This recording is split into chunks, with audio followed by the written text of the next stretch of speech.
the St. Joseph River.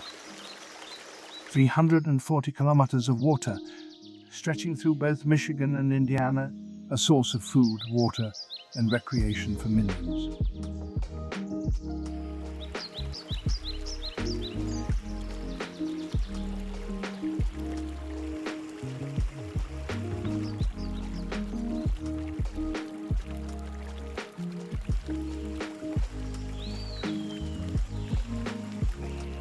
Here we see an abundance of life, bursting of biodiversity, birds, squirrels, fish, and most importantly, the wild smick. Historically used as a food source, here the Potawatomi caught fish, farmed rice, and even used mussels to make tools for this hunting.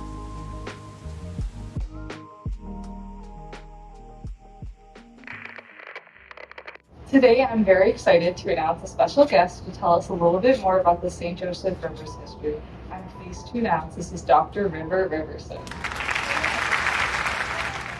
First, I want to start off with a question. What are some of the biggest challenges that the St. Joseph River faces today?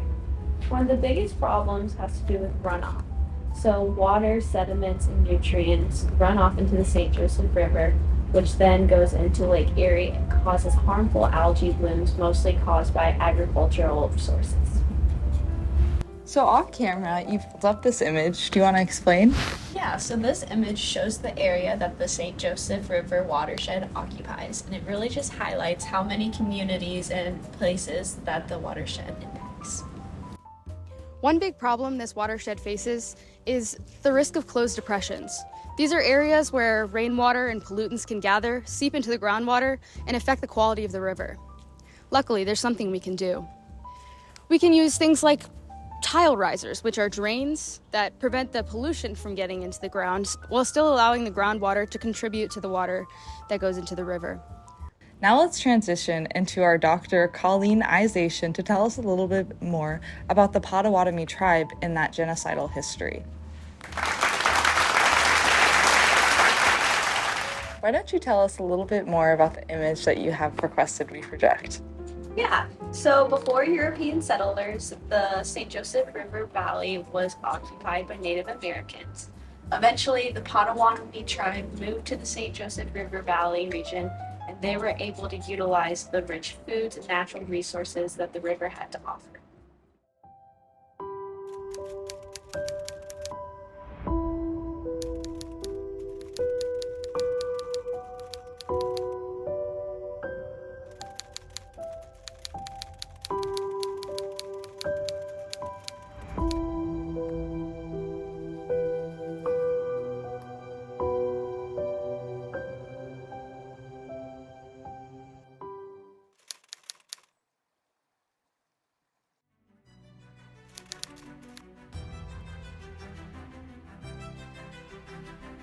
Another big issue we're facing is sediment finding its way into the river.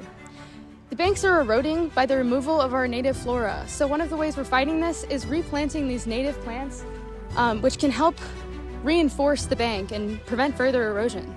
We know now how important these native flora are to our river. The Potawatomi tribe knew what they were doing, and we messed with that.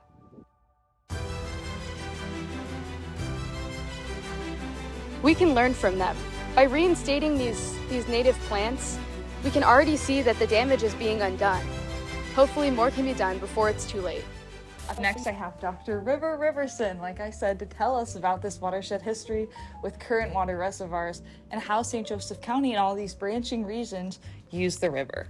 Hi, thank you so much for having me. I'm Dr. River Riverson, and I'm an expert on the St. Joseph River watershed. So my question to you, Dr. Colonization, is how did the Potawatomi tribe use the watershed for their advantage? Yeah, so the Potawatomi tribe used the river as a way to farm rice and then also through salmon. Dr. River Riverson, how do people use the St. Joseph River watershed now as a community? Yeah, so excellent question. So the people in this area use this for drinking water, and then it's also used for recreational usage. Thank you so much for meeting with me. It was great to have all these questions answered. Thank you so much for having me.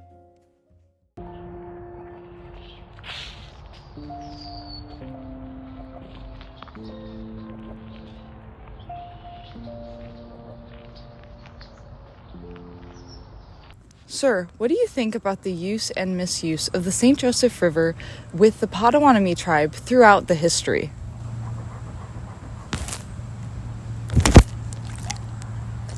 Thank you. 3, 2, gross, what is that? Sorry.